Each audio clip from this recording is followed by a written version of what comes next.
Capítulo 2. O relato do inspetor Lee Grace.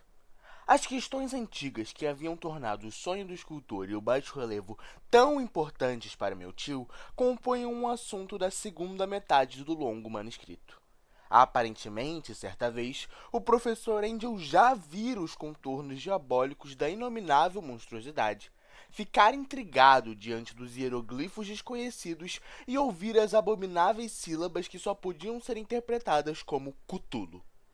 E tudo isso numa conexão tão provocadora e horripilante que é fácil entender por que ele perseguiu o jovem Willux com indagações e pedidos de dados. A primeira experiência viera em 1908, 17 anos antes, quando a Sociedade Americana de Arqueologia realizava seu encontro anual em Santa Louis.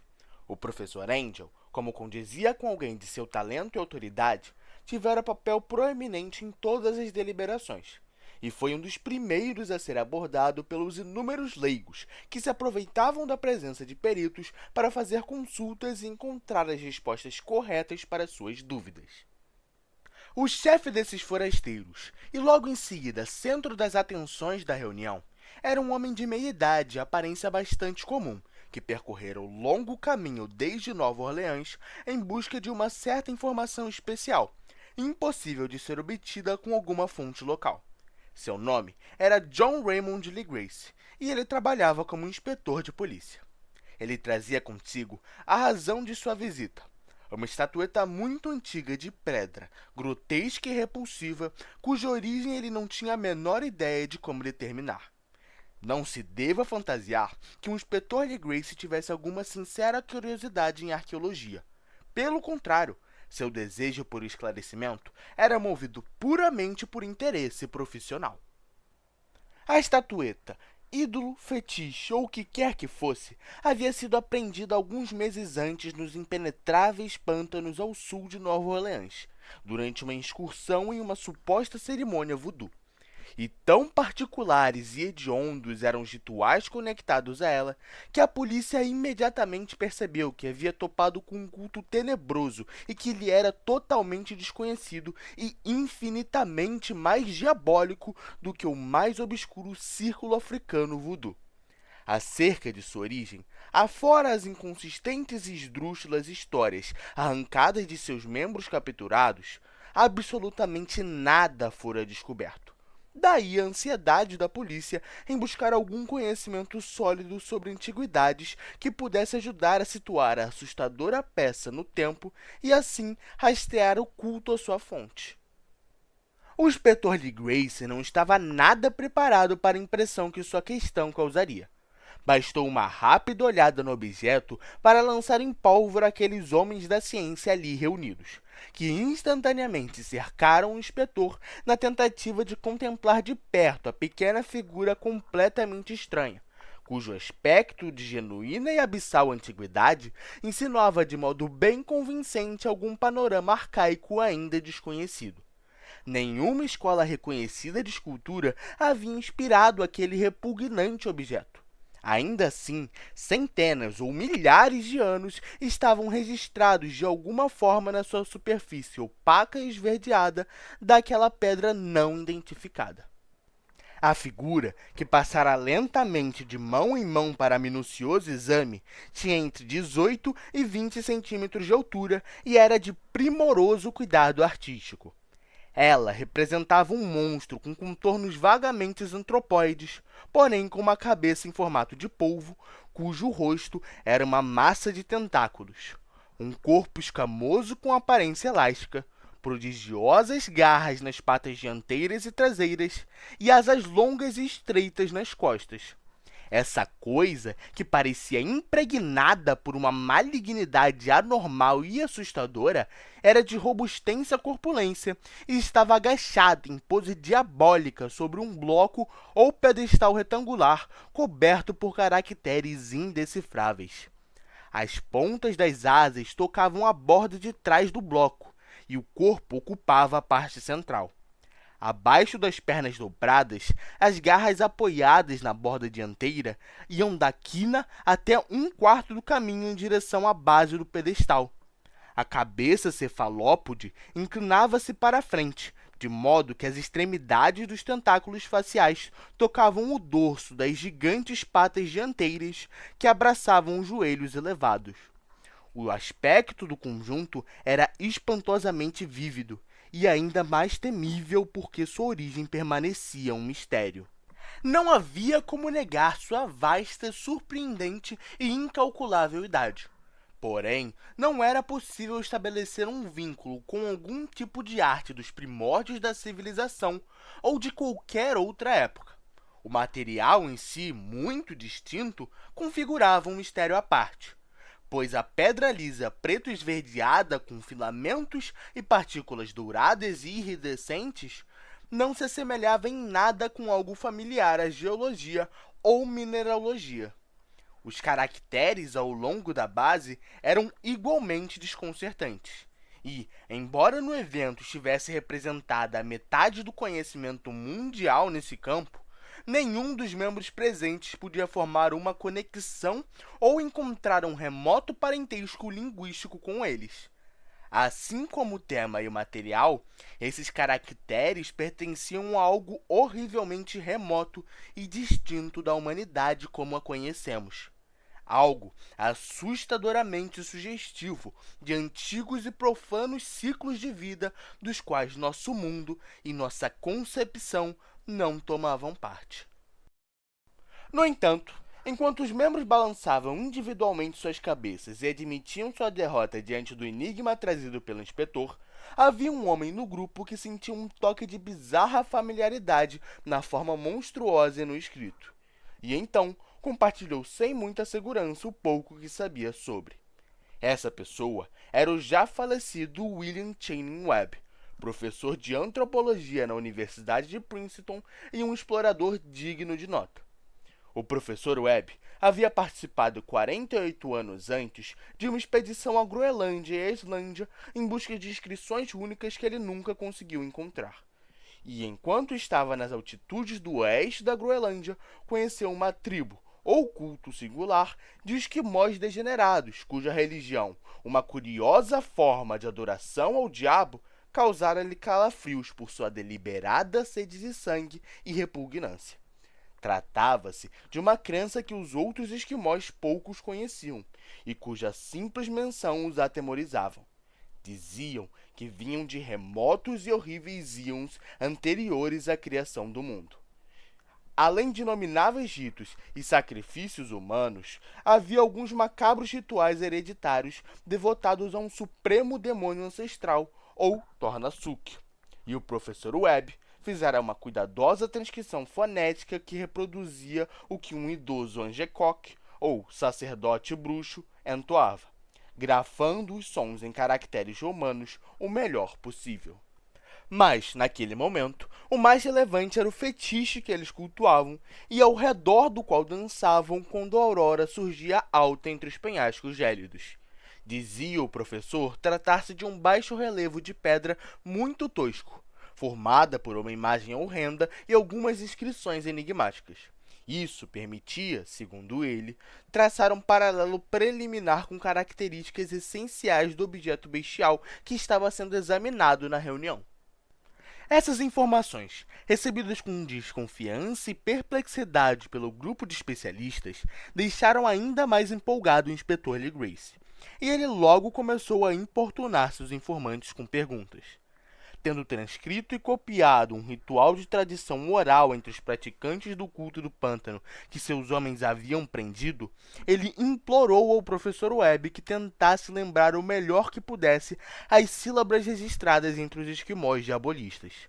Seguiu-se, então, uma exaustiva comparação de detalhes e um momento assombroso de silêncio, quando o detetive e o cientista concordaram na evidente identidade das frases comuns aos dois rituais diabólicos, separados por tantos mundos de distância. O que, em resumo, tanto os bruxos esquimós quanto os sacerdotes do pântano de Louisiana entoavam aos seus ídolos de devoção era algo mais ou menos assim.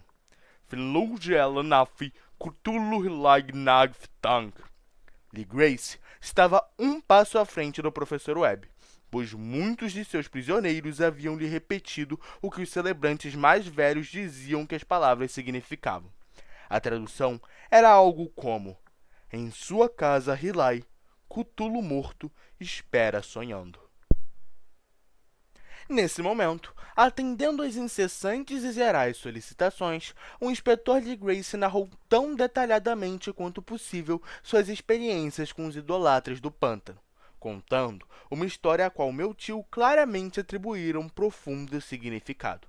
Seu conteúdo tinha o sabor dos sonhos mais extraordinários dos mitômatos e teosofistas, e revelava um surpreendente grau de imaginação cósmica, um nível que não era esperado de encontrar dos marginais e párias da sociedade.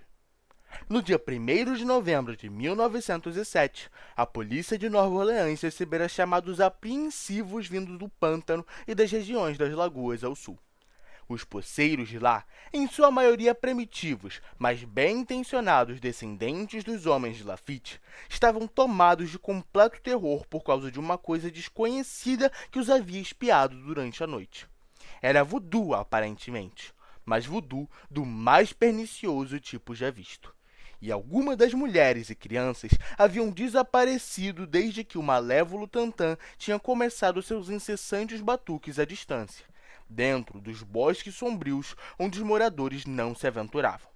Havia gritos insanos e urros angustiantes, cânticos que faziam gelar a alma e chamas diabólicas dançantes. Um desesperado mensageiro também viera de lá, dizendo que os habitantes não podiam mais suportar.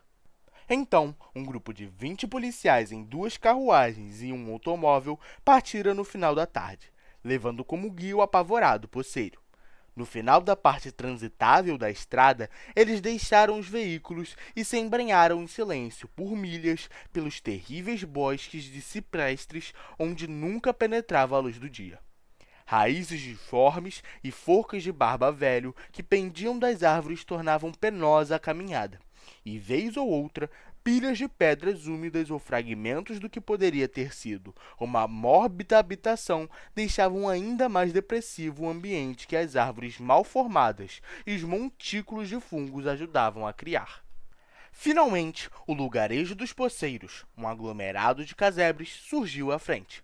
Os moradores histéricos chegaram correndo e cercaram as pessoas de cujas lanternas nervosas saíam feixes de luz. O abafado batuque dos tantãs já era ligeiramente audível ao longe, bem ao longe, e um guincho pavoroso podia ser ouvido em intervalos regulares quando o vento mudava de direção. Um clarão avermelhado também parecia infiltrar-se na pálida vegetação rasteira desde os mais distantes e escuros caminhos da floresta. Mesmo relutantes em serem deixados para trás, cada um dos amedrontados poceiros recusava-se a dar mais um passo em direção à cena do culto profano. Então, o inspetor Lee Grace e seus 19 companheiros avançaram às cegas pela negra arcada do horror que nenhum deles já havia percorrido antes. A região em que os policiais entravam agora era tradicionalmente de reputação maligna, notadamente desconhecida e inexplorada por homens brancos. Havia lendas a respeito de um lago oculto nunca antes contemplado pelos olhos de um mortal, habitado por uma gigantesca coisa branca poliposa de olhos brilhantes. E os poceiros murmuravam que demônios com asas de morcego saíam das profundezas da caverna à meia-noite para adorar a criatura. Eles diziam que ela estava ali desde antes de Iberville, antes de LaSalle, antes dos índios, antes mesmo dos saudáveis animais e pássaros da floresta. Era a própria encarnação de um pesadelo, e vê-la era o mesmo que morrer. Mas ela também os fazia sonhar, e isso era o bastante para lembrá-los que deviam manter distância. A orgia voodoo em questão acontecia nos limites mais distantes dessa asquerosa área, mas o lugar em si era bastante ruim. Talvez o próprio local do culto tivesse assustado mais os poceiros do que os sons e circunstâncias chocantes que eles mencionavam. Apenas a poesia ou a loucura poderia reproduzir de forma fiel os ruídos ouvidos pelos homens de Lee Grace enquanto avançavam com dificuldade pelos lodaçais negros em direção ao clarão vermelho e aos abafados tantãs. Existem algumas qualidades vocais que são peculiares aos homens e algumas que são peculiares às bestas. e é terrível ouvir uma quando a fonte deveria vir de outra.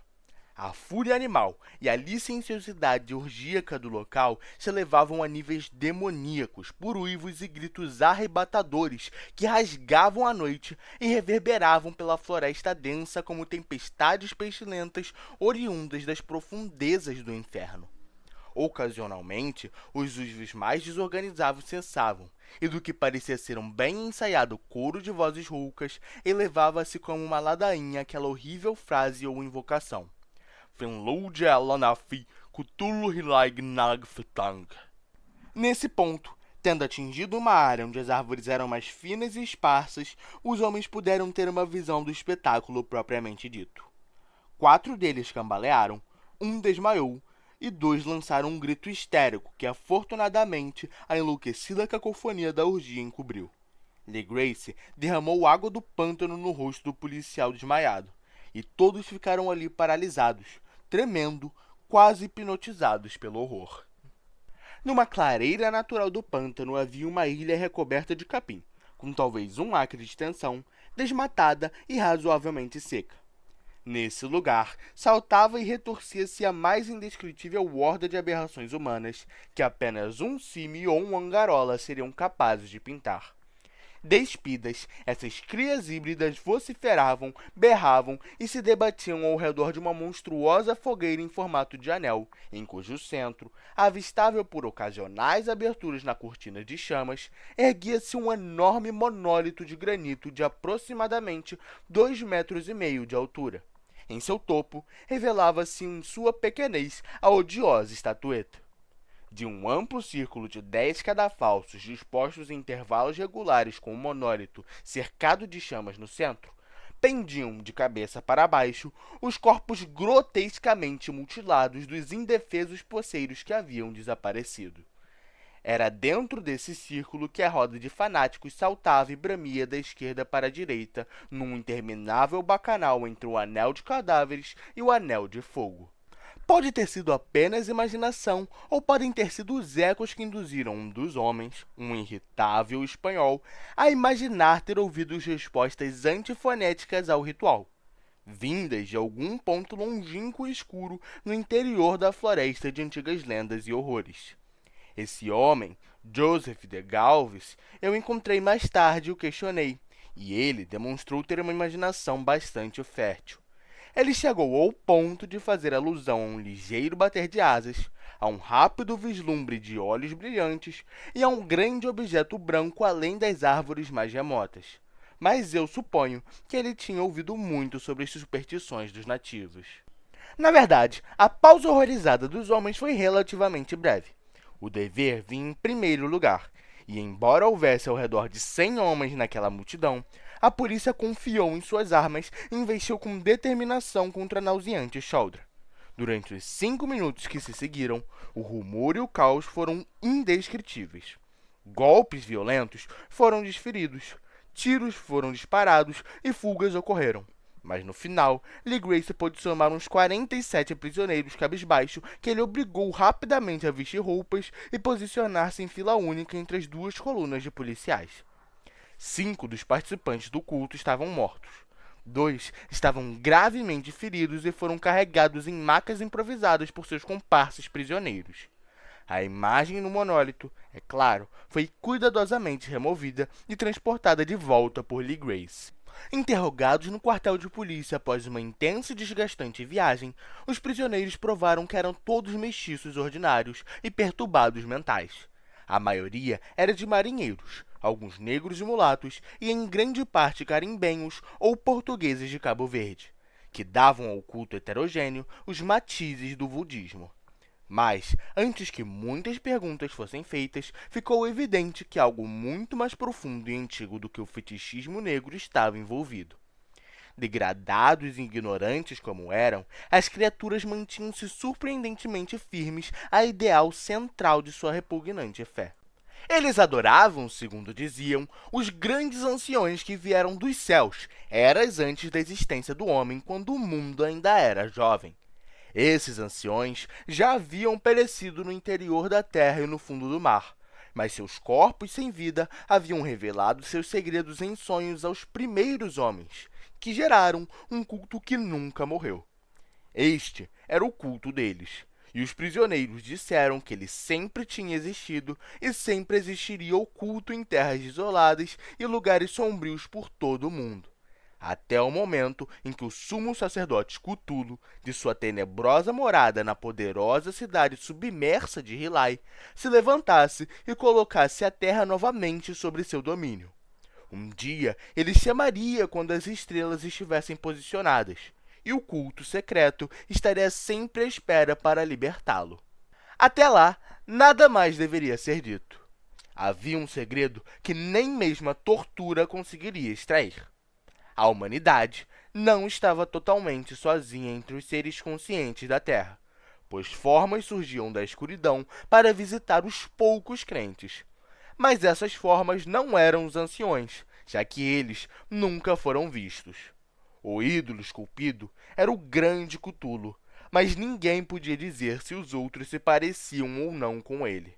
Ninguém mais conseguia ler as antigas inscrições, mas as mensagens ainda eram transmitidas por tradição oral. O cântico ritual não era o segredo. Este não era dito em voz alta, apenas em sussurros. O cântico ritual significava apenas isso. Na sua casa em Hilai, Cthulhu morto espera sonhando.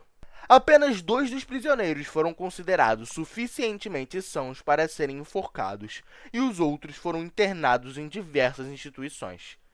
Todos negaram a participação no ritual de morte e afirmaram que a matança havia sido cometida pelos Asas Negras, que haviam vindo a eles de seu antiguíssimo ponto de encontro na Floresta Assombrada. No entanto, a respeito desses misteriosos aliados, jamais foi obtido um relato coerente. O que a polícia conseguiu extrair veio em grande parte de um mestiço muito velho chamado Castro, que afirmava ter navegado até os portos longínquos e conversado com líderes imortais do culto na montanha da China. O velho Castro se recordava de fragmentos de uma lenda medonha, que ofuscava as especulações dos teosofistas e fazia o homem e o mundo parecerem realmente recentes e passageiros. Houve eras em que outros seres reinavam sobre a Terra, e eles tinham grandes cidades.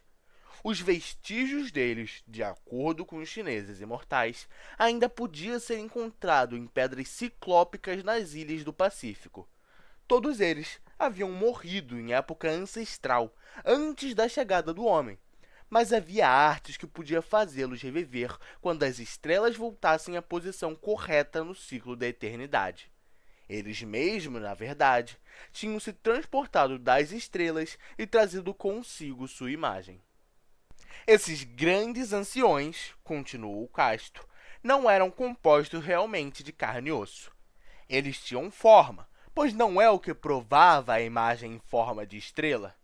Mas a forma não era constituída de matéria. Quando as estrelas estavam certas, eles podiam lançar-se de mundo a mundo através do céu. Mas, quando as estrelas estavam erradas, eles não conseguiam viver. Mas mesmo que não estivessem mais vivos, eles não morreriam realmente. Todos jaziam em casas de pedra na grande cidade de Helai, preservados pelos feitiços do poderoso Cthulhu para uma gloriosa ressurreição quando as estrelas e a terra estivessem novamente prontas para eles. Nesse momento, uma força externa deveria ajudá-los a libertar seus corpos. O feitiço que os preservavam intactos também os impediam de fazer o primeiro movimento.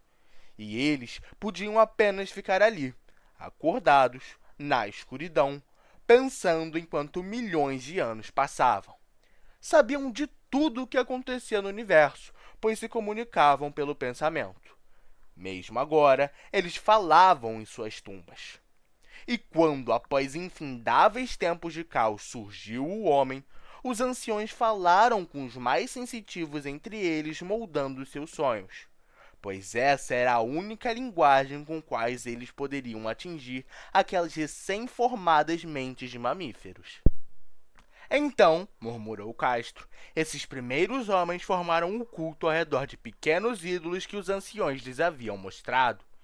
Ídolos trazidos de remotas áreas da escuridão das estrelas. Aquele culto não morreria enquanto as estrelas não se posicionassem de maneira correta novamente. E os sacerdotes secretos removeriam o grande Cthulhu de sua tumba para que ele despertasse seus súditos e retomasse seu domínio sobre a Terra. Seria fácil reconhecer esse tempo, pois a humanidade seria agora como os grandes anciões, livres e desenfreados além do bem e do mal, com todas as leis e preconceitos morais descartados e com todos os homens gritando e matando, rejubilando-se de prazer.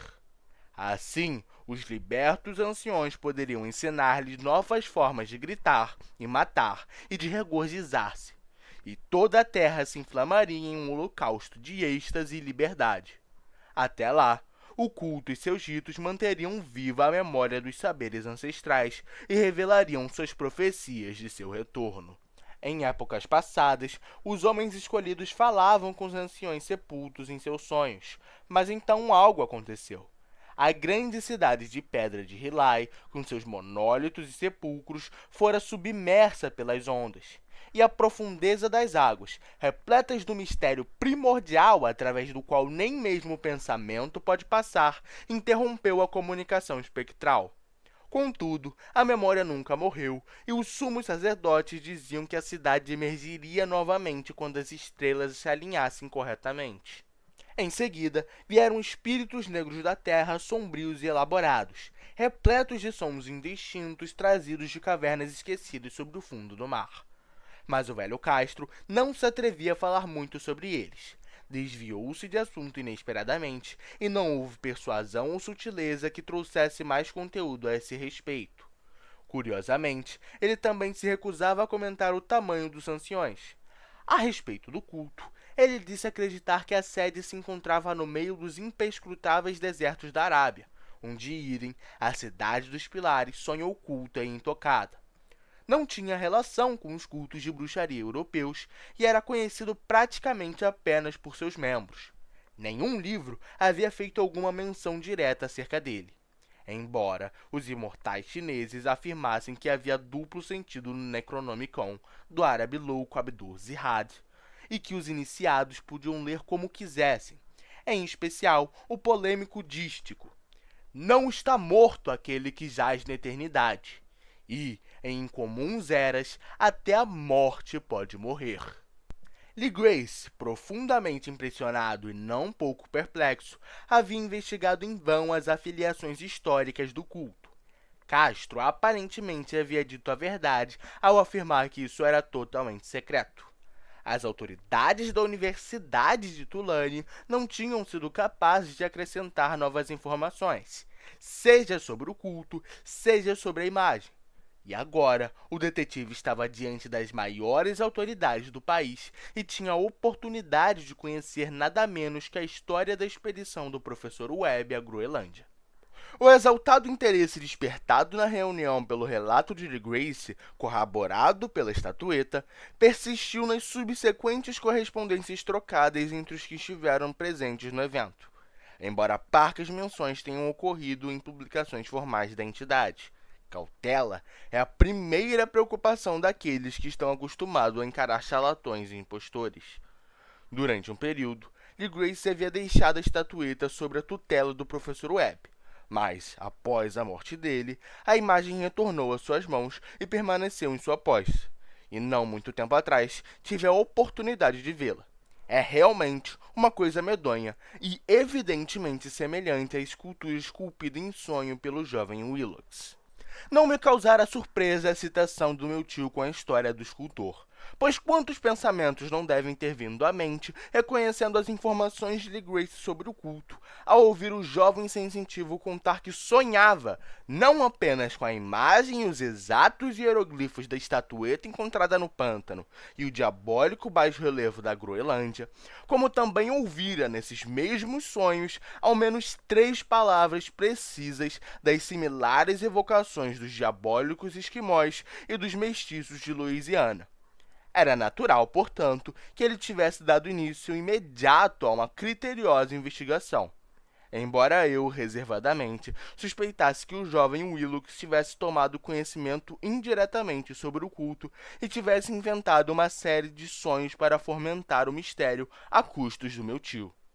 Os relatos de sonhos e os recortes coletados pelo professor eram obviamente fortes comprovantes, mas meu racionalismo e a extravagância do assunto como um todo levaram-me a adotar conclusões que julguei ser mais sensatas. Portanto, após estudar exaustivamente o manuscrito outra vez e relacionar as anotações teosofistas e antropológicas com relatos de Grace sobre o culto, viajei para a Providência para procurar o escultor e repreendê-lo de maneira apropriada pela forma impertinente com qual havia tratado um homem culto e de avançada idade. Willox ainda vivia sozinho no edifício Fleur-Las na rua Thomas, uma desprezível imitação vitoriana da arquitetura bretã do século XVII, que ostentava sua fachada de estuque em meio a adoráveis casas no estilo colonial na antiga colônia, e a sombra do exemplar do campanário gregoriano mais esplêndido da América. Encontrei-o trabalhando em seus aposentos e imediatamente constatei, a julgar pelas amostras espalhadas pelo cômodo, que seu caráter era realmente profundo e autêntico. Creio eu que um dia será aclamado como um dos grandes decadentistas, pois ele cristalizou na argila, e um dia há de reproduzir em mármore aqueles pesadelos e fantasias que Arthur Mente invoca em prosa e Clark Ashton Smith torna visíveis em versos e pintura. Moreno, franzino, de um aspecto um tanto desengrenhado, voltou-se displicentemente quando bati a porta e, sem levantar, perguntou a razão de minha visita.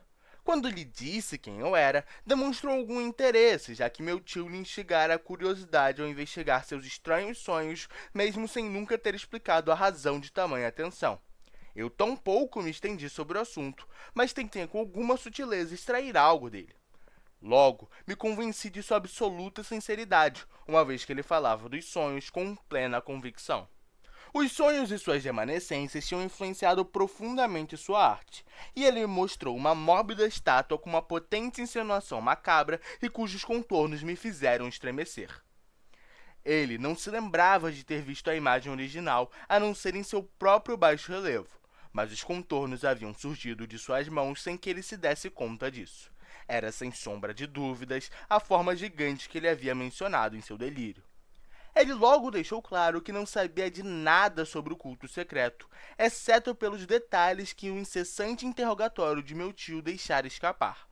E, novamente, eu tentava imaginar de que modo ele poderia ter recebido aquelas misteriosas impressões. Ele falava de seus sonhos de uma maneira estranhamente poética, fazendo-me ver com nitidez a úmida cidade ciclópica com sua pedra verde cheia de limo, cuja geometria, disse estranhamente, era totalmente incorreta.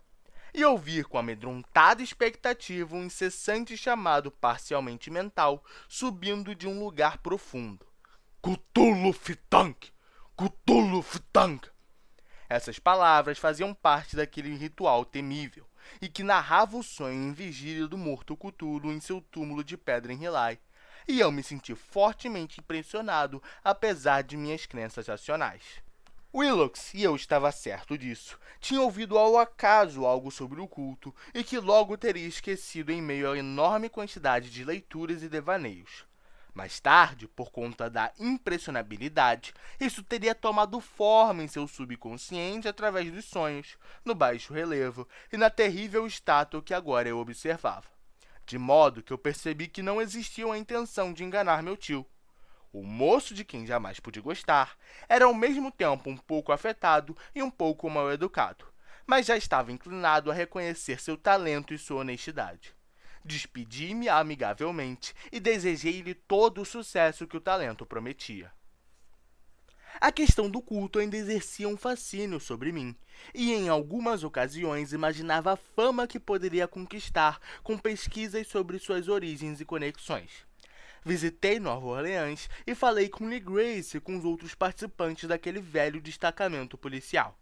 Vi a tenebrosa imagem e inclusive entrevistei alguns dos prisioneiros mestiços que ainda estavam vivos.